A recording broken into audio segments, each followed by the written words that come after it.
My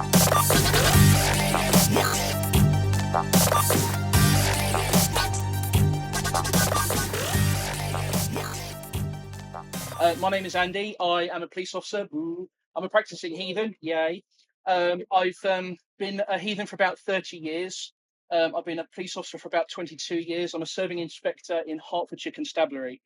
And the reason I joined policing was twofold. First one was my wife and I were very young parents to twins, and I needed a steady job with a good pension and prospects. But the second one was because I wanted to fuck shit up in policing, because there's a lot of stuff they got wrong. I got really badly treated. Charlotte and I are both in the care system from about the age of 14. I'm in the goth metal scene. I got beaten up, glassed in the head, and all this sort of stuff. And the police officer told me it was my fault for the way that was dressed. So one of my motivations for joining policing was to go in there, be the change that I wanted to see in policing by challenging everything that they did wrong. So I founded the Police Pagan Association in 2009, which is a staff association for pagan police officers and police staff, but it is also for our pagan communities. So it's to educate the police force as to what paganism is, and more importantly, what it isn't. But it's also to assist you, the pagan communities, as to your rights, what you can expect from police officers, and to ensure that you're not discriminated against.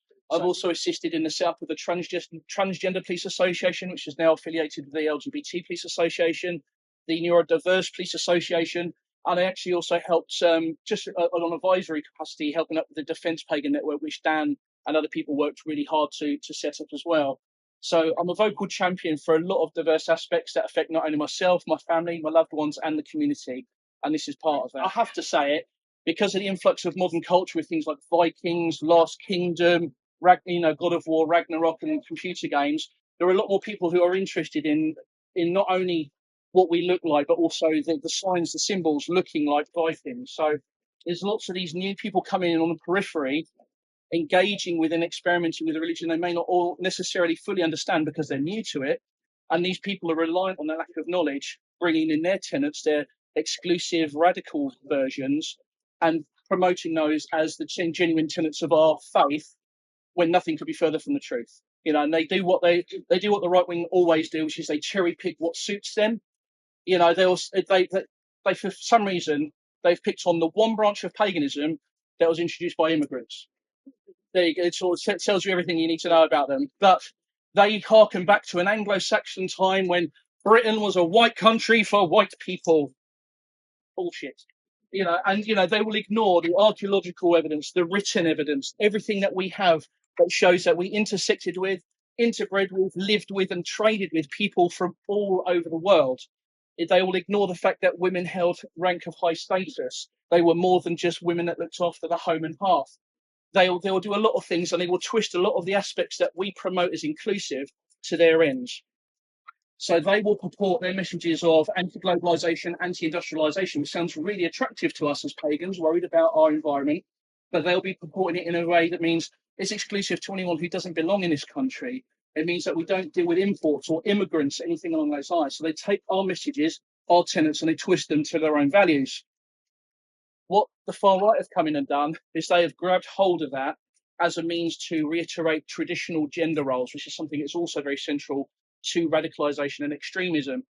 And they will purport the males as, the virile warriors that need to go out there, have sex with as many white women as possible, to have as many white children as possible.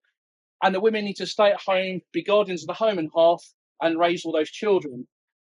And so as a result of that traditional gender thing means that they're also anti-LGBT by default, because they think those people are not perpetuating our white race. They're not doing what they can to prevent us from being overtaken by what they see as all this immigration and miscegenation coming in. So why heathenry in particular? This is going to sound really weird, this sentence. I never thought I'd say it. It's because Christianity is not racist enough. Bear with me. So an example of this, and I don't expect any of you to have read it, and please don't, because it'll turn your brain to cheese. But an example of this is Anders Breivik's manifesto, 2083. 2083 being a projected year where they believe that the white race will become a minority by something like 9%. His manifesto is written over a number of years, and it starts off, even on the front, it's got the Crusader cross, the red Crusader cross. But by the time that he did the mass shootings, he did so with two weapons, both of them inscribed with runes, one called Gungnir, one called Mjolnir.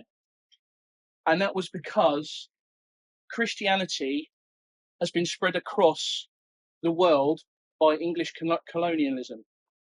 So Christianity encompasses a mixture of race. It used to be the religion of choice because it was anti-Islam, the Crusader imagery of going across and saving us from Islamification.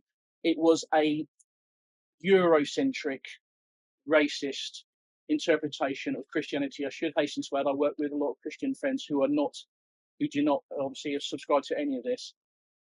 As we've become more closed in with things like Brexit and stuff like that, the borders have become closer and we've become more Britocentric. Christianity did not serve that purpose, and they started to look at paganism, especially Anglo-Saxon paganism, as being almost like the intrinsic faith of Britain, a time that they stated white Britain for white people. Again, that incorrect assumption based on our histories. I deal with a lot of people who are in prison for terrorism offences, and we are the third largest for people in for right-wing terrorism that is motivated by religious ideation. Now, if you bear in mind, that is third to Islam and Christianity, and paganism is the seventh largest religion. And what I'm trying to say there is I'm trying to put that into proportion. The fact that we are the third highest for people in custody for terrorism-related offences, and we are minuscule compared to those others, just gives you an idea of how important this issue is. And it's why I've been so vocal about it. That's why we don't want them besmirching our faith. We don't want them telling people that we are not, that people of colour are not allowed to be pagan, that people, LGBT community are not allowed to be pagan, people who are neurodiverse are not allowed to be pagan. That is nothing to do with our faith. So I had to go back and say, this is who I am. This is what I've been practicing. This is my path that you are challenging and saying is racist. You are telling me I am racist, that I am a right-wing, racially exclusive individual because I wear these symbols of faith to work. So they started listening, and they actually invited me in to do a presentation to them, which I was quite interested in doing. It's the first time I've ever done anything like that. And I did my stuff. I talked to them about the symbols, what they actually mean. I didn't deny that the right wing use our symbols because they do. But I had to get across to them the context in which they use them.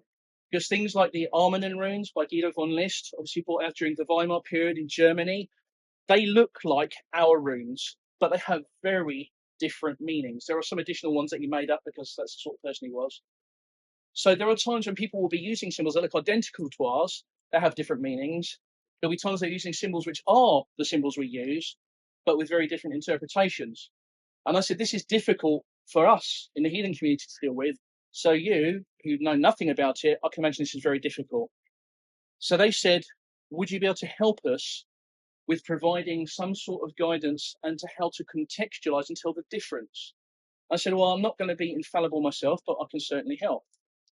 And I created a document called Paganism, Extremism.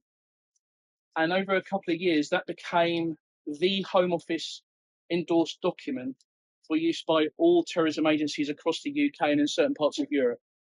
And that is now a restricted document that is in the National Police Chief Council's library and is the go-to guide. Now, I created that because I was getting loads and loads. At the end of my presentation, I said, you'll be surprised at the amount of people you deal with, the amount of referrals you get in the prison and court services and the people you arrest on the street. You'll be surprised at how many will have a link to or a purported link to paganism. Now, bearing in mind, before I'd spoken to this group, a lot of them hadn't even heard of it. There was a lot of doubting Thomases, a lot of raised eyebrows. But over the next few months going into years, I started getting so many referrals coming into me. We've got these photographs. What does this rune mean? This is their browsing history. This is the music they're listening to. This is the T-shirt they're wearing. This is what they've got up on the wall. What can you tell us about it? So I created that document in a bid to actually reduce those referrals to myself, but to also help them to tell the difference and do that. Now, I'm not saying that to big myself up. I mean, what I'm saying is that the people are actually paying attention. They're listening. And as a result of that, I am now the consultant to SO15 and counterterrorism across the UK. They come to myself. And I link in with inclusive groups like Asatru UK and other things like that to ensure that those messages are supported by the community, that I'm not just speaking from my own experience because I am one person and my interpretation may differ to someone else's. So I work with other inclusive groups to ensure that we as a community are represented and heard. but they'll listen to me because I'm one of them, and also I've got qualification, because apparently that means every difference. So one of the reasons I did my qualification is because they wanted me to become an expert witness in court cases against terrorist groups. Now, one of the most recent terrorist groups that's in the book that I'm going to give to you all is a group called the Base, one of the latest groups to be prescribed in the UK. And it was through my work and my linking in with ASATRA UK and the Troth to a certain extent, because there was a US element to it as well, that they were prescribed. But a lot of the work that we do, that I do, doesn't get promoted very much in the press, because it's almost like the equivalent of going to a psychic to find out where the murder victim is. You know, they've spoken to the Police Pagan Association. You know, and we're part of the diversification of policing that has improved at no end. There's still a long way to go. Don't get me wrong, but we're part of that. And an example of that is, as recently as last month, I'm dealing with one of our members who basically just wanted to have a tattoo done. We have to apply if we want to get a tattoo after we've joined, and it was the Vulknut with Gunganir on the front. Pretty harmless. That officer got told it wasn't allowed, that tattoo, because it goes against the values and ethics of policing. So they came to me and said, what the fuck, basically. So I went and challenged them and said, exactly what ethics and values do they think that Odin's spear and the heart of Gunganir don't share values and ethics with policing? Bravery, smiting your enemies, all that sort of stuff. What on earth are you talking about? And it's because they've looked at it and gone, sometimes used by racists, not allowed. And we're having to get across to them, it's like, you can't do that anymore. You're discriminating against people on the basis of their faith because of your misunderstanding of these symbols. And if you're saying we can't use them because racists use them, all you're doing is empowering the racists and giving more power to them to steal our symbols of faith. So it's still an active fight, but it's something that, you know, they are starting to listen, they're starting to learn. And throughout the years, obviously, we've had like we've had groups that have moved from traditional fascist imagery to using our symbols. So the British Union of Fascists was an example. They originally used the fasces. Now, if people don't know what the fasces is, it's an axe with a bundle of sticks around it. It was used by various fascist regiments and governments throughout the years. But they started off with the fasces, and then they changed to the very synonymous lightning bolt in the circle. Now, that was based on the Sturmabteilung S of the Nazi Party, but was also a stylized version of what became known as the Sig rune. Again, the Armanen version, not the Futhark version, because the Armanen version meant something completely different. It meant victory at all costs and all this sort of stuff, and it's why the German regiments used to do Sieg Heil, victory, victory. So they chose it again specifically because it was representative of the Sieg rune, even though it got called by the detractors as the flash in the pan. But yeah. And that's still used today, by the way. So there are still iterations of the British Union of Fascists. The British Union of Fascists didn't go away. What happens with a lot of these groups is that they get challenged, they get shut down, then they re-emerge, either under a new branding or under a new ideology. And the British Union of Fascists still exists today under the name of the New British Union. They've got a website and everything. And they still use that symbol. The most co-opted symbol, and I'm very aware, and I cover this in my things, I'm aware it's not specifically to us, is the sun wheel. Now, I don't mean the black sun, the Sonnenrad, I mean the sun wheel, the four-spoke sun wheel. That is by far the most co-opted symbol used by right-wing parties in the UK because of its pagan affiliations. I know it's used by several other cultures throughout the world, but specifically for that reason, including the British National Party. They used it as well, but there's several parties throughout the years that used that. And again, they equated the sun wheel with British Nordic folkish heritage. I'll go on to the word folkish later. Even with the British National Party, there is still a YouTube video up on YouTube you can go to, where Nick Griffin from the British National Party described himself as an eco-pagan. And you also, the British National Party Youth Association chose the Othala ring as their symbol. Othala rune intersected with the Union Jack. And they included in that a Anglo-Saxon poem about what Othala means, but inserting a very blood and soil narrative to it to suit their ends. Again, redefining what these symbols mean to suit their agendas. And contemporary right-wing movements, such as the EDL, also chose variations of the sun wheel. Now, a lot of people, even on Wikipedia, I noticed it says EDL was a right-wing group. They still exist, and in fact, as part of the reason, there's 3 spelling mistakes in this book. And the reason there's 3 spelling mistakes in this book is that I was writing it whilst I was being called out to these idiots that were rioting and involved in a disorder. And during that, Mr. Yaxley Lennon declared himself. It said that he was still representing the EDL. They are still around. They are still using our symbols. English Heathen Front and Volk Front, both right-wing exclusive groups, they still use algis. Interesting and important thing to note is that the whole right-wing milieu group and movement in the UK is very incestuous. They're all linked to each other in different ways. Very often they have infighting. You're not racist enough. I'm too racist. They'll go off and create their own groups, and they'll split off, and they'll split off, and they'll split off. So with the terrorist groups, you'll find that actually a lot of them is around when one was stamped upon, when it was like, right, you're racist, you're prescribed, the members would rebrand, create another group and stuff like that. So you'll see that there is this theme throughout them where they use our symbols again. So National Action was one of the first, and they used again, a pseudo rune that looked like Sieg with an A, again to look like the Stern Battalion logo. They then changed into Scottish Dawn, who used the black algis on a yellow flag. And then they turned into National Socialist Anti-Capitalist Action, known as NS131. Scottish Nationalist Society used the Triskele. Sonnenkrieg used the black sun with a swastika in the middle. Be aware of, all symbols that we will use or bastardizations of our symbols. So also included in here are some groups that identify as pagan but are extremist groups. Now, I have a lot of conversations with people who go, are they really that bad? Especially people like the Odinist Fellowship, which seem quite good because they helped that one heathen with his work-based issues where he needed his leave and all that sort of stuff. I can tell you now, the Odinist Fellowship, the original Odinist Fellowship, was created by someone called Else Christensen, who was a Strasserite. Now, if people don't know what Strasserites are, those are Nazis who didn't think the Nazis were evil enough, okay? So the Strasser brothers were part of the Nazi party. One of them was killed in the Night of the Long Knives, and the other one had to flee to his home country to avoid being killed.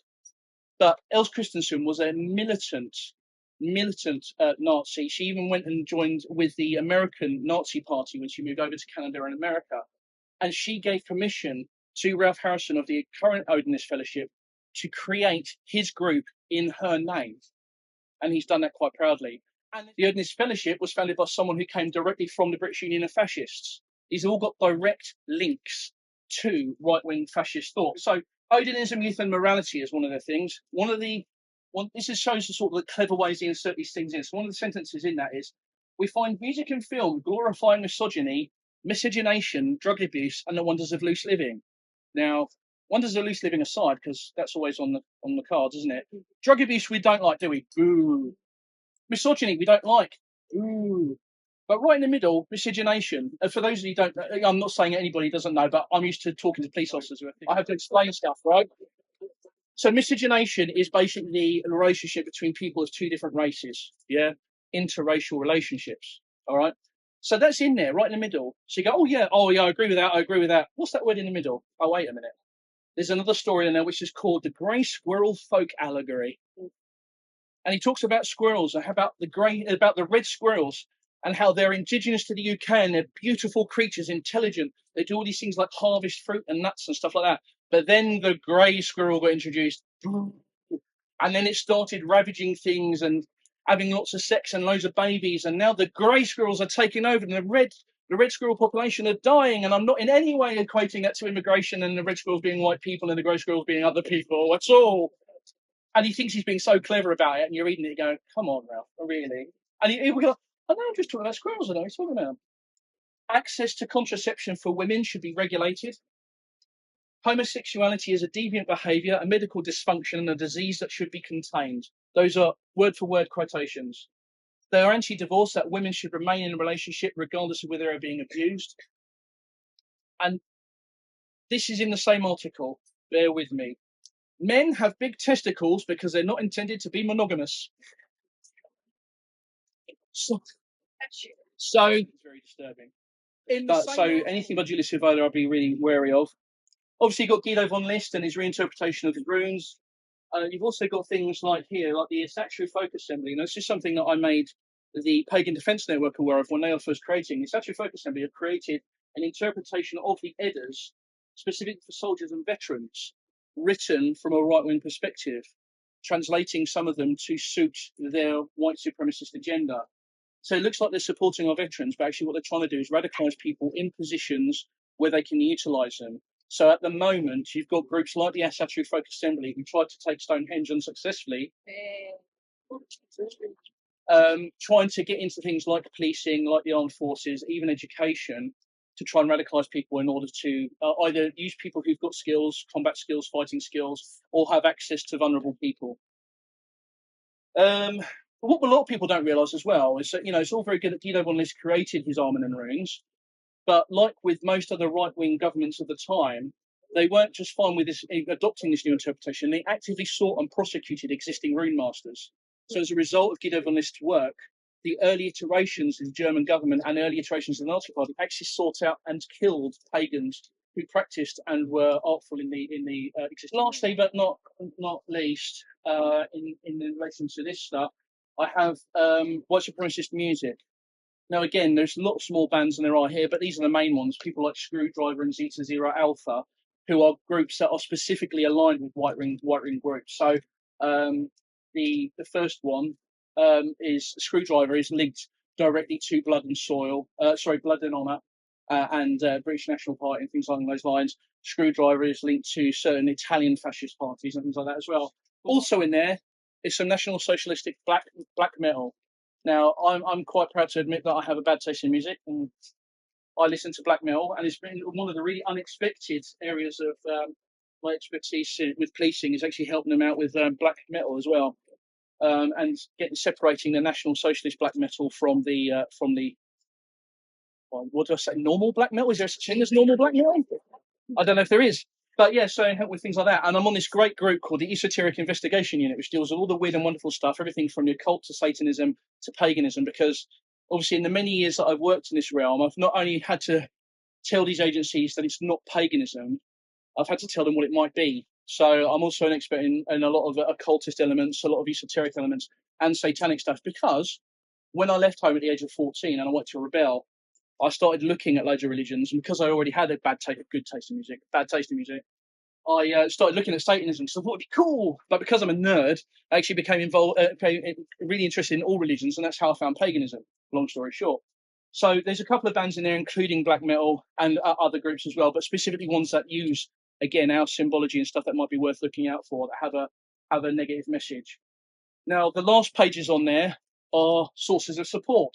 And of course, Asatru UK is first in the list because they are an inclusive representative body in the UK, probably one of the most important here, in fact, the most important in the UK, in my opinion, in promoting an inclusive message of our religion and doing a lot to counter the stuff that I'm fighting against. It makes my life a lot easier.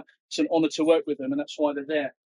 But you also have the Police Pagan Association, because you don't just have to contact us about anything policing related, anything like that. If you feel you've been discriminated against, if you feel that the police officer is not taking you seriously because you're being discriminated against on the basis of your religion, your faith, your gender, anything, you can come to me. And because I'm an inspector, I hold a little bit of weight, but also because I've been working on a National Staff Association since 2009, I work with chief constables at a national level and have done for a long time, and actually have quite a bit of clout, which is part of the reason they come to me. We've also got Slipnir. That's a consultancy that I also run that specialises in providing training in relation to the far right, to the education sector, other government agencies as well. Even gets hate the Troth. The Troth's interesting. Not a lot of people know, but the Troth actually split from one of the most extremist groups in the history of right-wing terrorism. So it splits because there was people that goes, I want to follow paganism, and there's people that go, I want to follow the right-wing element, and it's split off. And the Troth is therefore almost uniquely placed to actually educate us on in relation to this, because they've come from that background. Now, the people who are in the Troth now are obviously really inclusive and actually a really good source of very independent, unbiased information in relation to our religion and stuff if you need it. But they also have this background, which means they have a unique perspective in relation to this work. But you've also got some counter-terrorism, anti-radicalisation contacts there. Now, I know that people are a bit worried about that. I know there are the people you can speak to anonymously if you wish. There are people that you can go to and report if you believe that someone is being radicalised, or if someone is bringing radicalisation into your circle, into your group. And most of the time, they'll come to me anyway. They'll get a referral in and they'll say, oh, we've got this referral, what do we do?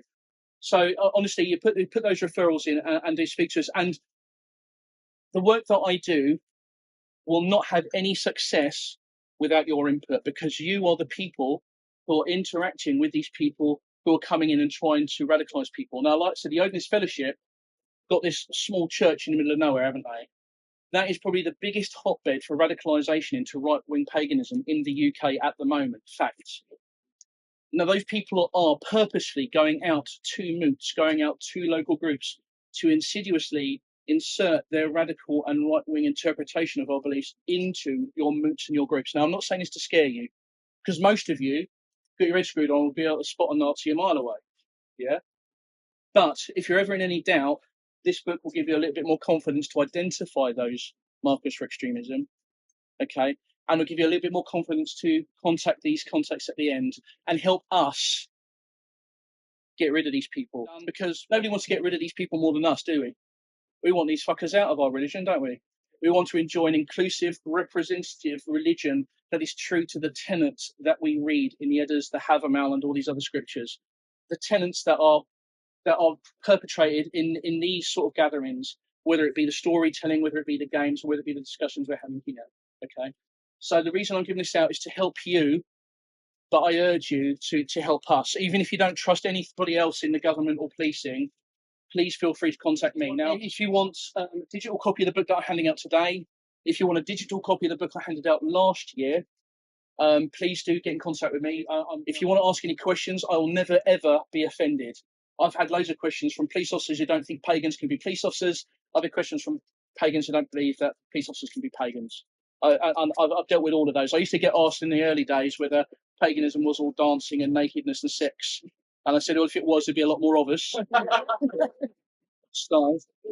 But, you know, I'm used to dealing with the difficult questions. If I don't know, I'll know someone who does. I work with some amazing groups. I work with representatives from the Satanic Church, from other groups and things like that in this esoteric investigation group. You know, and we work together to make basically your place, your faith, a safer place to be. And I would say and remind all of you that your faith is a recognised religion in UK law and is protected under those as well. You cannot be discriminated against on the basis. I'm not saying you won't be, but if you are, that's what we deal with.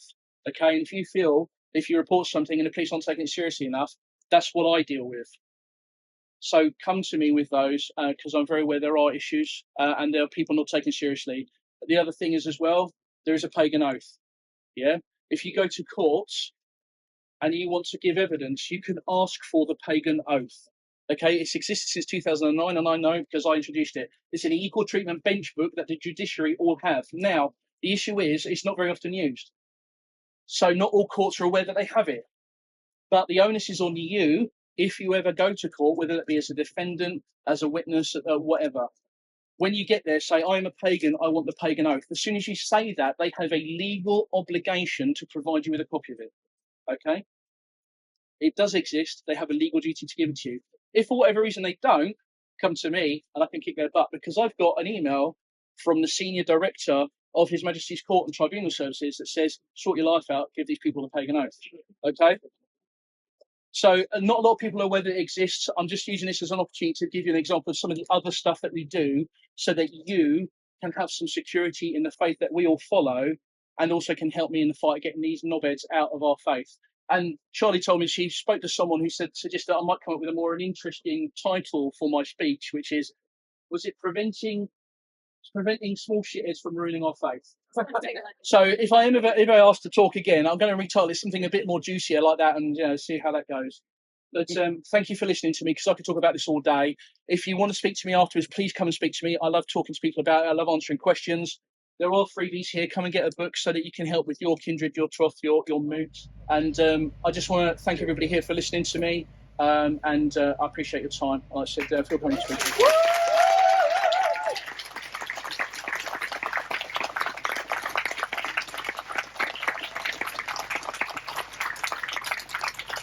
Hail Andy! Hail Andy!